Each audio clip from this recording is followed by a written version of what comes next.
In the face of all of this, we've heard about countries that go the whole hog to even subsidize production for their key companies in order to ensure that they maintain a steady growth. Now, while not suggesting that, because it would seem this particular administration is not in the business of subsidies, as we have seen from the very first day, while not into that, what would be the key policies that would protect the local industry so that in the face of these huge challenges that they face, that they are confronted with, you do not have a situation where companies from other countries can produce cheaper and can get those goods to come in, therefore pushing the preference of the citizens, not just for foreign goods, but for ones that they seem to think would be cheaper for them in the long run. Okay, first, Cyril, let me disagree with you slightly. It's not the case that the government of President Bola Ahmed Tinubu is anti-subsidy.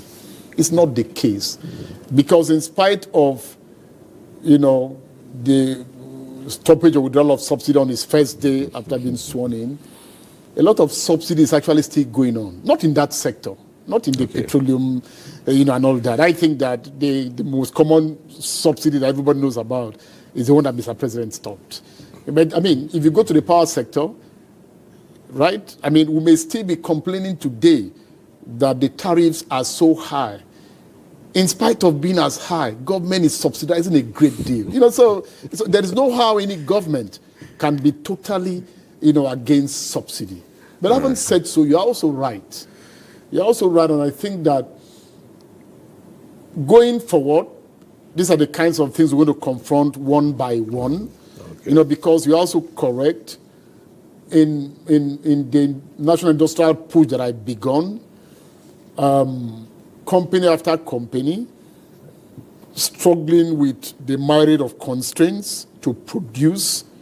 You still have goods that can't be sold because of the kind of unfair competition that they are faced with foreign produced goods, which come into the country through smuggling and some other means, and they don't pay whatever duties. Now they enjoy two things. The first is that from the countries they come from, they are subsidized. They are given incentives, which reduces their production cost. Right. And then so it's an unfair competition in the market, in the Nigerian market space. So you're right. Our companies, our producers need a lot of protection. It's on a case-by-case basis. I think government attention is going to be drawn to that. But most of all, there have been some steps taken in the past that should be able to assist all of these.